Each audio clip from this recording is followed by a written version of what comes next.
Hello, everyone. This is Miriam Stolzworth for your monthly Shalom in the Home. I sure hope that you had an incredible Thanksgiving and that you were very much grateful and thankful as I was. And, really, that Thanksgiving is something that should be a gratefulness every day. Um, we have so much to be thankful for. So now this month, since my focus is Shalom in the home, I really wanted to talk to you about getting ready for the holidays, getting ready for Hanukkah. Um, Hanukkah this year begins December 7th, very, very early. And I believe it goes all the way for 8 days until the evening of the 14th. And so, how are you getting ready? Now, some of you, I don't know because I'm not in your households and don't know all of you personally, but how do you celebrate? And it can be a very stressful time for families. And for a lot of families who are not more Torah observant and have a great love for their families and are very much into the holiday season for the whole month. And so this is not the time for arguing. This is not the time to debate. Really, to discuss something like that is much better when it's not so touchy and it's so close. Much better to do it in the summer or the spring when you discuss that, maybe this year I'm maybe not going to be putting up a tree. Maybe this year we're not going to be giving so many presents. And what is this all meaning? Is there a Santa Claus? And also, um, what do I want to portray this month in my home? And so the best advice that I can give you, because I've celebrated Hanukkah since I was a little girl, but then when I became to know Yeshua and saw him as the Shamus, he is the servant candle that rises above, that lights the other. What is it bringing into your household? What are you about to rededicate? Is it your home? Do you have a mezuzah on the door that says this home is blessed by the Almighty, and I will keep his commandments as best I can? That anybody traveling by and sees that can say, you are welcome. That's how it was years ago. And they also used to put Hanukkahs in the window, and sometimes they still do, to say, this is a house where the light of the world. There's so many names for Hanukkah. It talks about in John 10, that Yeshua went up for the feast of dedication. And so, because it's not the word Hanukkah right there, sometimes people just skip right over it and say, but yes, our Messiah celebrated Hanukkah. He went up to the feast of dedication. And then also, they used to have huge, huge Hanukkahs, huge menorahs all over the temple. And then he said, I am the light of the world. And I'm asking you now, how are you exhibiting to be the light of the world? The best thing to do is to plan ahead, to get already started now.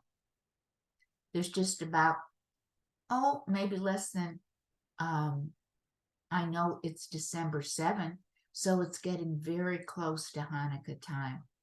So have you got a Hanukkah, a 9-branch menorah? Do you have candles? And if you have children, do you have a Hanukkah for each one of the children? That's a great way Are you decorating? Are you having your children decorate? Because when I decorate, I use blue and silver and gold and white, and I make the house as festive as I can be, that I can make it with lots of lights, lots of candles. And there's no reason why you can't do that also. But with this time, sometimes comes a lot of pressure from relatives, a lot of family members. Are you not doing this? Or are you going to do these presents or whatever? And really, in my thought, the idea of giving should be all year round. If a family member is in need, or if my grandchildren need something, and remember the word need and not always want, um, I would get it for them. And so it doesn't have to be just at this time. In fact, in Israel, gift giving is really not even heard of. Do you know, it really came from giving a present for 8 days was to compete with the children who celebrated Christmas because they felt so, so left out. And maybe when they're young, they don't fully understand, but you can make it as joyful. You can make cookies with cookie cutters. You can do bread in all different, even color it, and you can even make blue challah. You can make it in the shape of a menorah. You can make candies. You can make all the things that would be so incredible for your family. And don't forget potato pancakes with sour cream or applesauce and anything that's in oil. Why? Now, the whole idea that we've heard about is really something we don't know 100% for sure. Is this flask of oil that was only supposed to last one day in the temple to rededicate it lasted for 8 days? And at that time, they were able to go and do some more and make some more. So, what about this Hanukkah? What are some other meanings of it? Well, unfortunately, there was a great revolt. And also at this time, there was a great mean dictator, Antiochus Epiphanes, and he ruled and reigned. And he started forbidding any child to be circumcised. He would even kill the mother and the child, that they were forced to eat pork.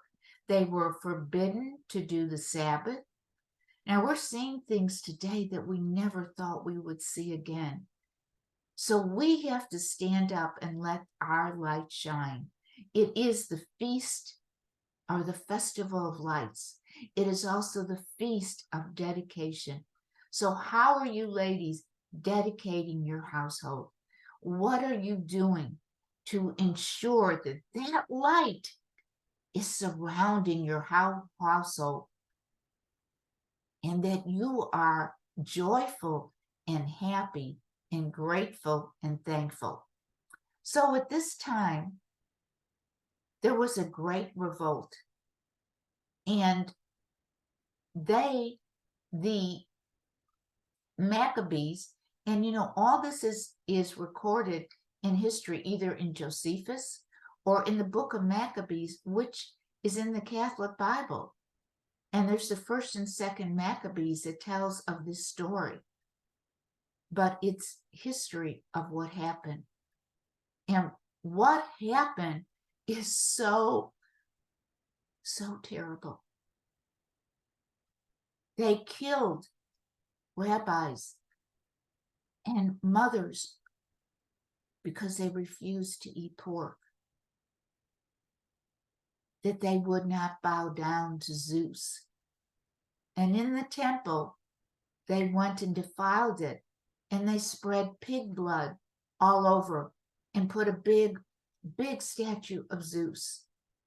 Well, There was a son called in the Maccabees, Judah Maccabee, and he was called the Hammer, his name. And there wasn't as many. I think there was like 10,000 of them opposed to 60,000 of the Roman. And miraculously, they fought for 3 years. And they won. They won. With God's help, they won. When you are in a predicament, when you are in a test, don't give up, because without a test, there is no testimony. This is also the month of Kislev, and the month of Kislev is the month of miracles. And did you know in the scriptures, which it doesn't say unless you know the Hebrew, that the one it says about all the seasons, the word for seasons is Moedim, holy days. That's where we get the word holiday. And some have even comically put holidays, challah, which we eat every Friday night, and that you can make special for all different holidays. So what happened? After this time, they rededicated the temple. But you know what? With the time with the Syrians and the Egyptians, with Roman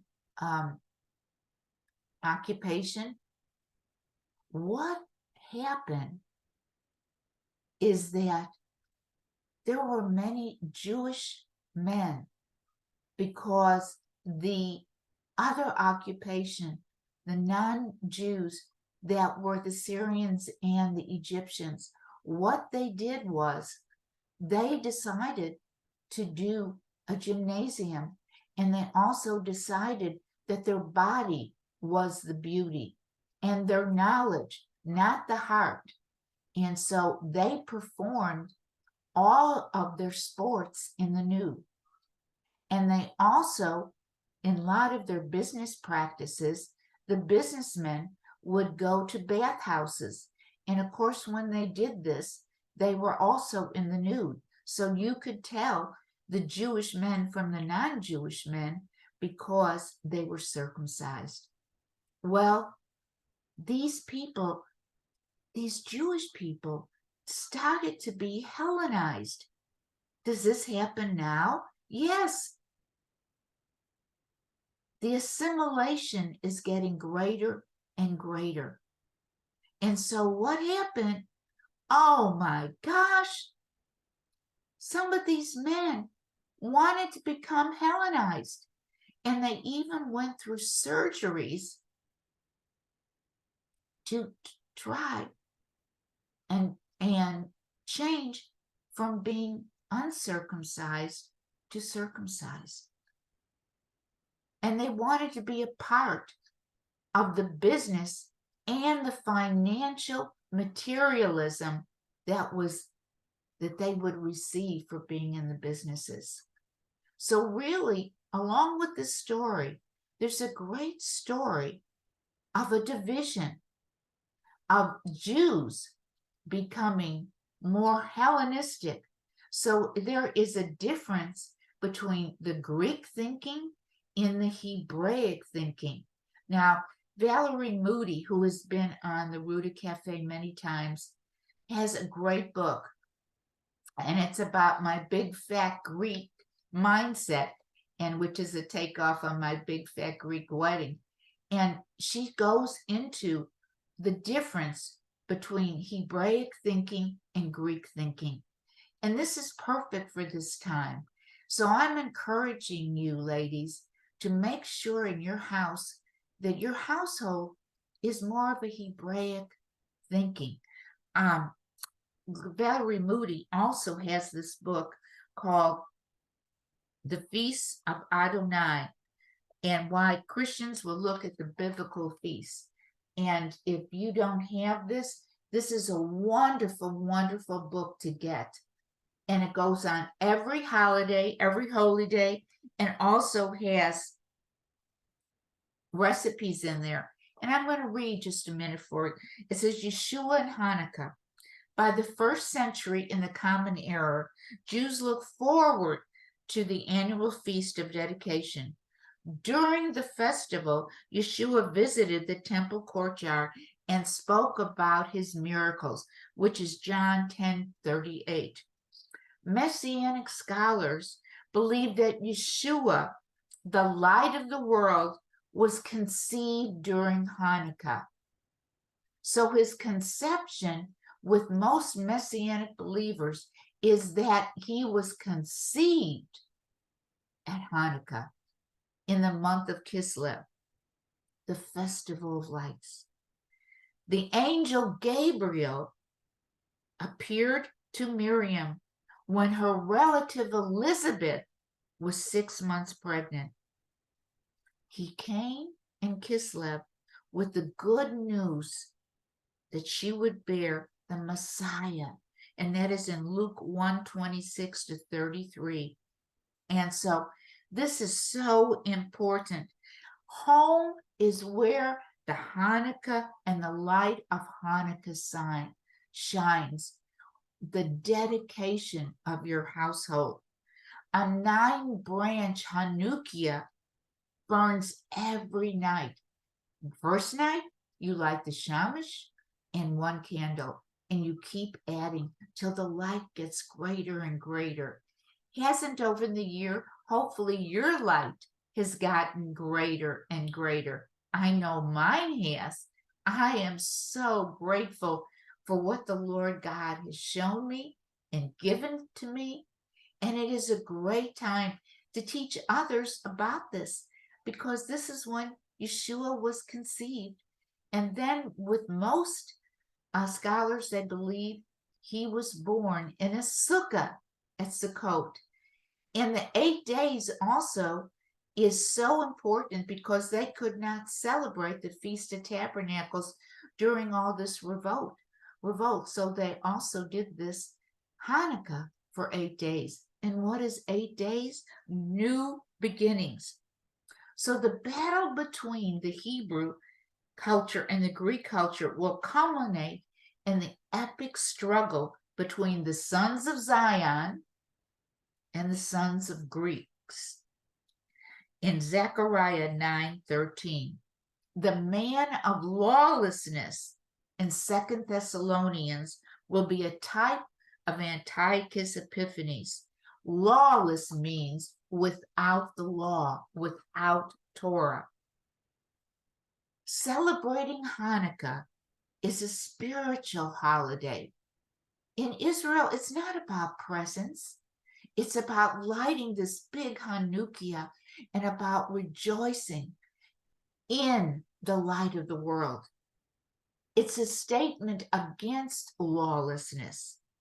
It's a victory of light over darkness, righteousness over lawlessness, weak over strong, few over many, and clean over unclean. The Maccabees believed their fight was spiritual. I have seen many videos and many shots of photos of the Israeli IDF soldiers praying before they went into battle.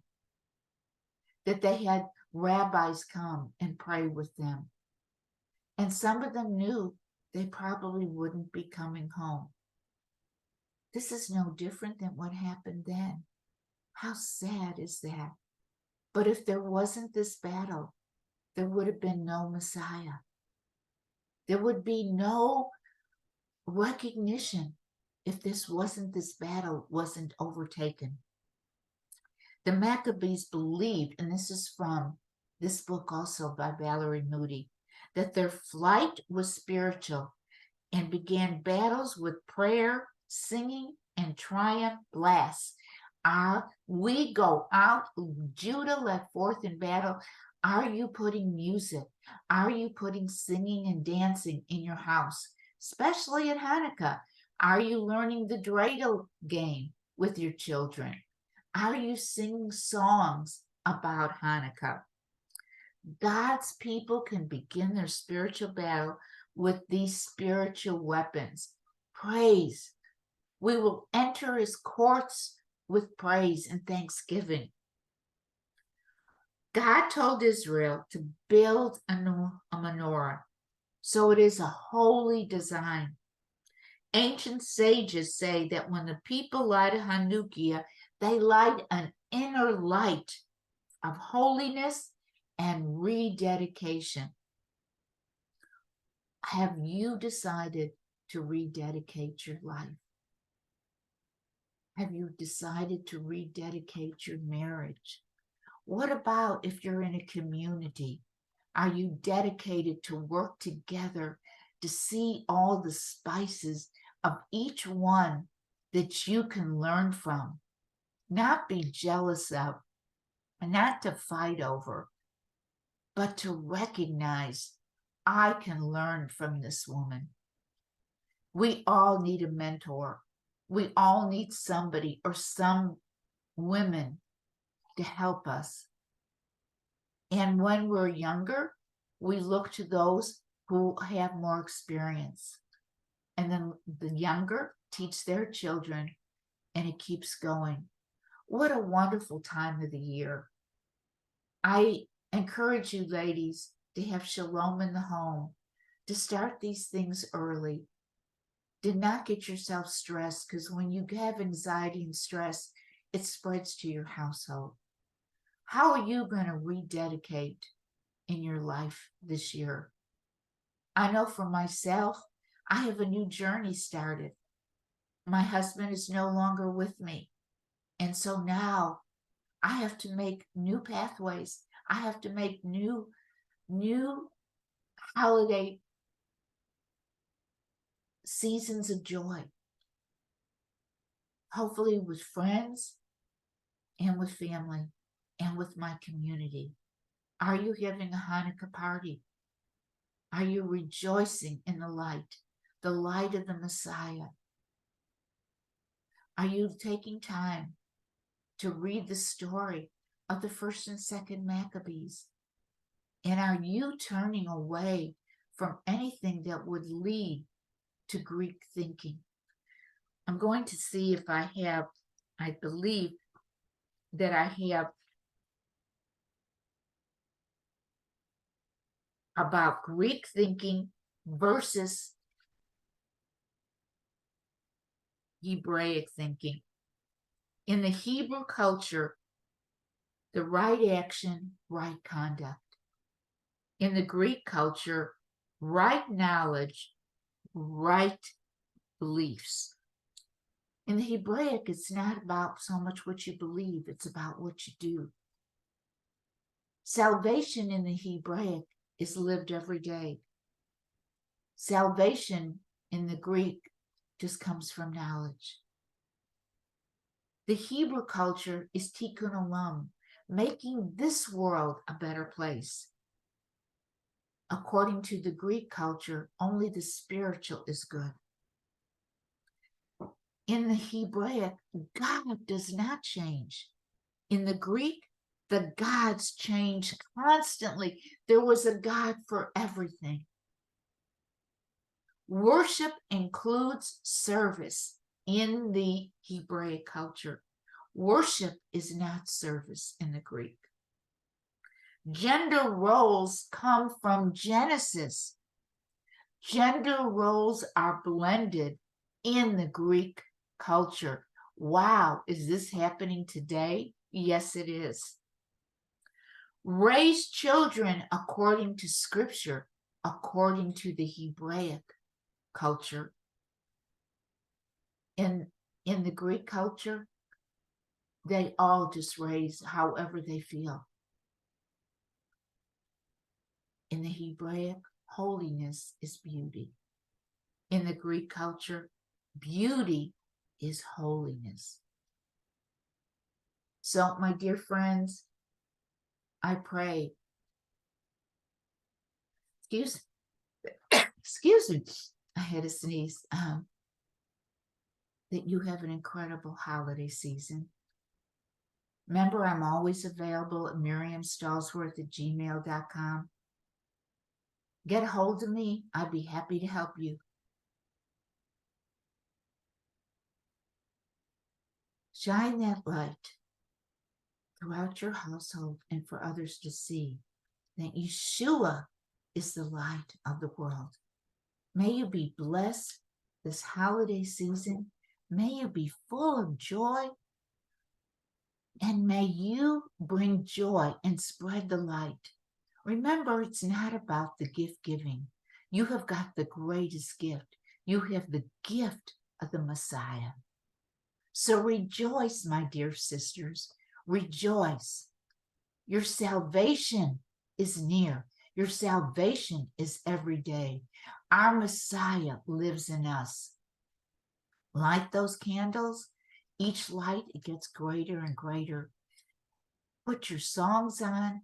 Have parties of making cookies and candies and loving one another. May you be blessed this season. You are loved.